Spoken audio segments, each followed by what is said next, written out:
Hello guys, I am Ricky and you're most welcome to our YouTube channel Nirmala निर्वाण classes. Geography देख रहे थे और ज्योग्राफी में जो आज टॉपिक देखेंगे वो है मंगल, मार्स, है ना।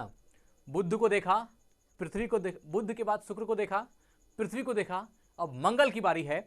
और मंगल ग्रह जो मार्स है, इसमें आज जितना पॉइंट आपको बोर्ड पे दिख रहा होगा बहुत ही ज़्यादा कंजस्टेड लिखा हुआ है, बहुत छोटा छोटा लिखा गया है, लेकिन क्या करें, हमको इसमें पूरा एडजस्ट करना पड़ता सारा पॉइंट, इसलिए थोड़ा सा इधर बॉक्स बनाते हैं, थोड़ा इधर बॉक्स बनाते हैं, थोड़ा इधर बॉक्स बनाते हैं और इसको सेट करते हैं। यहाँ पर जो है आपका लास्ट हो जाएगा, ये एंड है आपका, ठीक है ना। तो यहाँ पर आपका जो मंगल ग्रह है यहाँ लास्ट हो जाएगा और आपसे वादा है अंत तक बने रहिएगा। बहुत ही अच्छा वीडियो है ना। पूरी वीडियो को देखिएगा, पूरा पॉइंट, एक भी ऐसा पॉइंट नहीं होगा जो मंगल ग्रह का छूटेगा। तो ये आपसे वादा है, जब आप अंतिम में आइएगा तो आपको समझ में आएगा कि मंगल ग्रह का लगभग हर जगह से हमने जो महत्वपूर्ण पॉइंट था उन सबको लाके आपके सामने रख दिया है, आपके कदमों में रख दिया है। तो चलिए आगाज करते हैं आज की वीडियो का। जो मंगल ग्रह है इसको लाल ग्रह ही बोलते हैं, है ना, रेड प्लेनेट। किसको बोलते हैं लाल ग्रह? मंगल को, ठीक है। तो रेड प्लेनेट मंगल को कहा जाता है। और मंगल कहने का कारण क्या है ना। हर चीज का कोई ना कोई कारण है। हम लोग अपने पृथ्वी को ब्लू ग्रह, नीला ग्रह कहते हैं। क्यों कहते हैं? क्योंकि हम जानते हैं 71% भाग में जल है और अंतरिक्ष से पृथ्वी को देखने पर वो जल जो है नीला वाला भाग दिखता है, इसलिए हम लोग पृथ्वी को नीला ग्रह कहते हैं। तो कोई ना कोई एक रीजन है। तो लाल ग्रह मंगल को कहे जाने के पीछे कारण ये है कि यह जो है, चूंकि यहाँ पर आयरन ऑक्साइड की मात्रा बहुत ज्यादा है ना, आयरन ऑक्साइड है, इसलिए इसी चूंकि आयरन ऑक्साइड रेड होती है और इसलिए मंगल को रेड प्लेनेट या लाल ग्रह भी कहा जाता है। तो मेन कारण क्या हो गया? आयरन ऑक्साइड की उपस्थिति, है ना। मंगल ग्रह पर आयरन ऑक्साइड का होना, यह मंगल को लाल ग्रह कहलाने के लिए जिम्मेवार है। यहां भी पृथ्वी के समान दो ध्रुव होता है। जैसे आप हमारी पृथ्वी में, जैसे मान लीजिए हमारी अर्थ है, तो इसमें एक नॉर्थ पोल होता है, एक साउथ पोल होता है। ठीक इसी तरह से जो मंगल ग्रह है इसमें भी दो ध्रुव होते हैं, दो पोल होते हैं, नॉर्थ पोल और साउथ पोल। ये मंगल ग्रह में भी है। मंगल ग्रह की जो कक्षा तली है, कक्षा तली का मतलब हुआ कक्षा का तल। मंगल ग्रह का जो कक्षा का तल है वह 25 डिग्री के कोण पर झुका हुआ है, जिसके कारण यहां पृथ्वी के समान ऋतु परिवर्तन होता है। आप एक बात जानते हैं, पृथ्वी पर ऋतु परिवर्तन का कारण क्या है? पृथ्वी पर ऋतु परिवर्तन का कारण पृथ्वी का परिक्रमण काल, या जिसको वार्षिक गति कहते हैं, वह है। और एक चीज और है, क्योंकि पृथ्वी अपने अक्ष पर 23.5 डिग्री झुकी हुई है।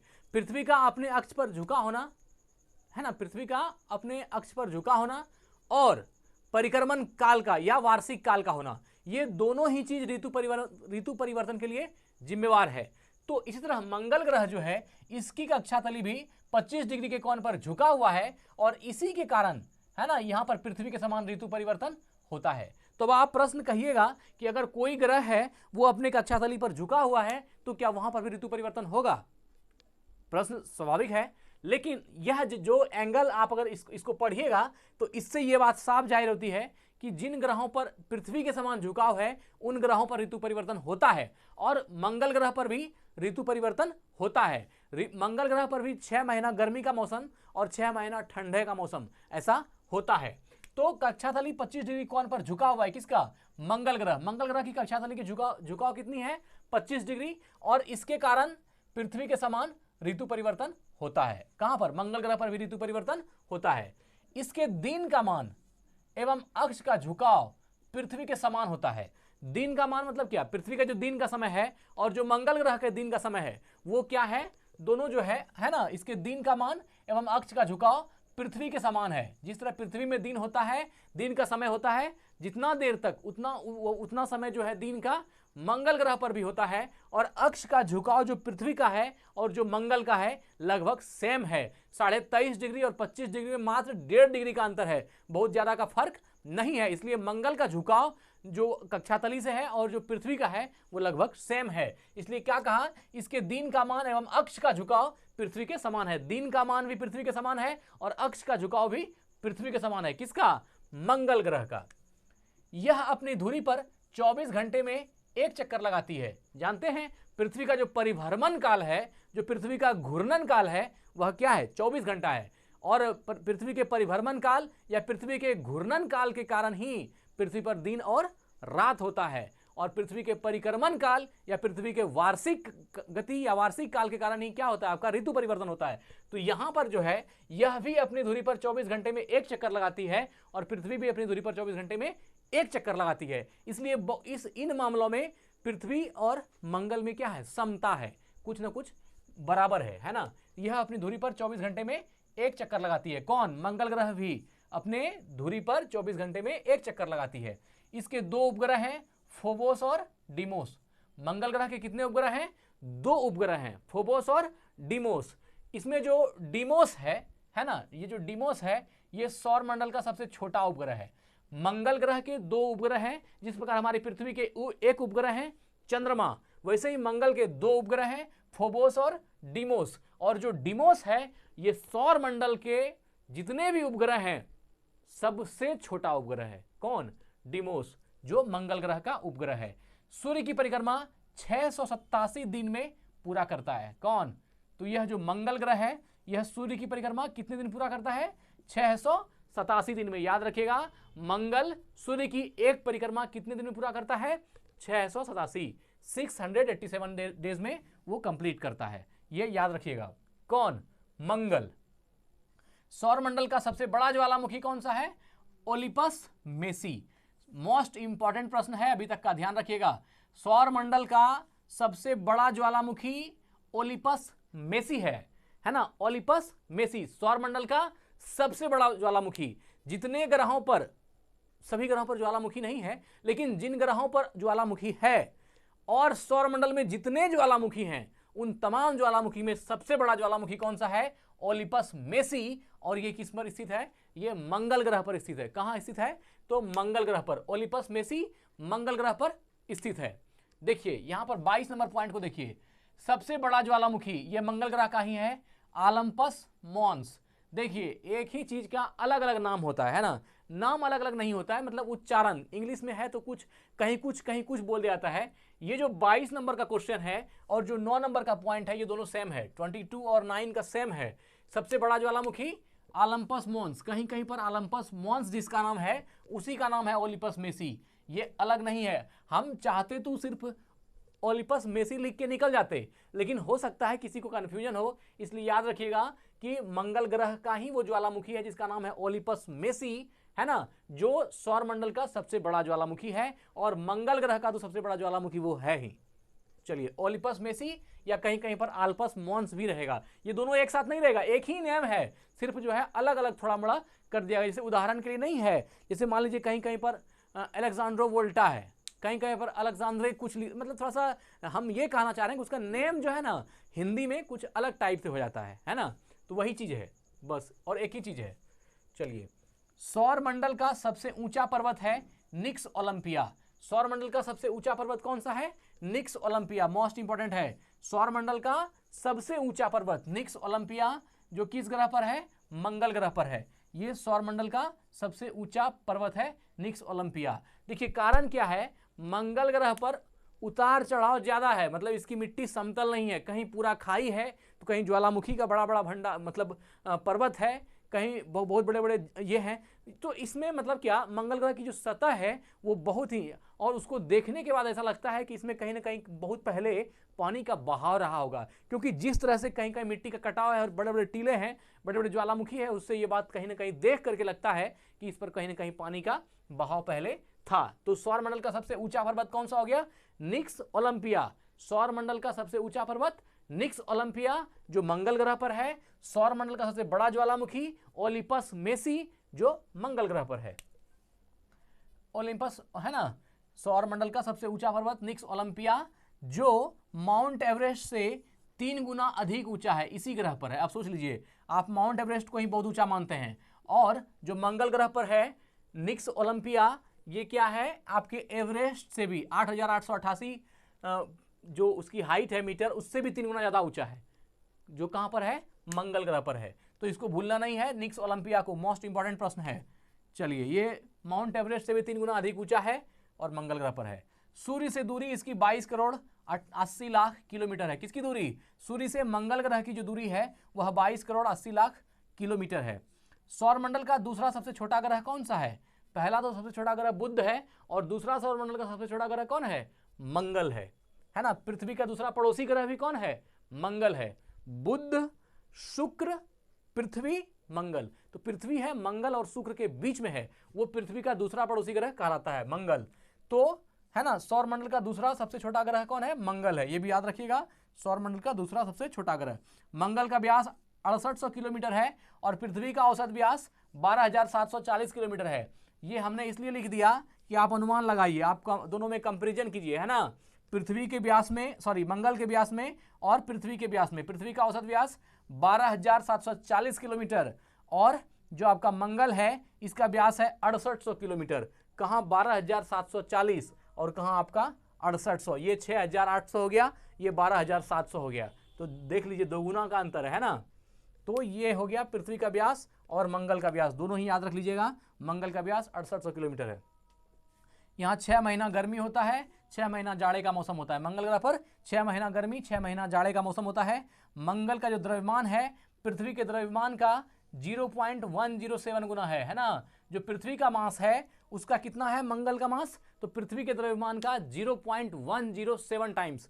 0.107 ये बहुत बहुत कम होता है। ये देखने में 3 डिजिट लग रहा है, लेकिन दशमलव के बाद कितना डिजिट हो जाए वो क्या है? कम ही है। तो ये बढ़िया से जो है एक भाग का बहुत छोटा हिस्सा है ना। तो जो द्रव्यमान है इसका मंगल का वह पृथ्वी के निस्बत क्या है? बहुत कम है ना। 0.107 आप लिखिएगा तो 107/1000 हो जाता है, इसकी वैल्यू बहुत कम हो जाती है। तो पृथ्वी का द्रव्यमान जो है आपका मंगल का द्रव्यमान पृथ्वी के द्रव्यमान का 0.107 गुना है, बहुत कम है। चलिए अब आते हैं घनत्व। जो मंगल ग्रह का डेंसिटी है वो कितना है? 3.95 ग्राम प्रति घन सेंटीमीटर। मंगल ग्रह की डेंसिटी कितनी है? 3.95 ग्राम प्रति घन सेंटीमीटर। 3.95 ग्राम प्रति घन सेंटीमीटर याद रखिएगा, है ना। सौर मंडल में सबसे ज्यादा डेंसिटी वाला ग्रह कौन सा है? शायद शनि है। घनत्व कितना है? 3.95 ग्राम प्रति घन सेंटीमीटर। और जो गुरुत्वाकर्षण शक्ति है मंगल ग्रह की वो कितनी है? पृथ्वी का 1/3, पृथ्वी का 1/3। धरती के गुरुत्वाकर्षण का 1/3 किसका गुरुत्वाकर्षण है? मंगल का। तो धरती का मास भी इससे दोगुना है ना।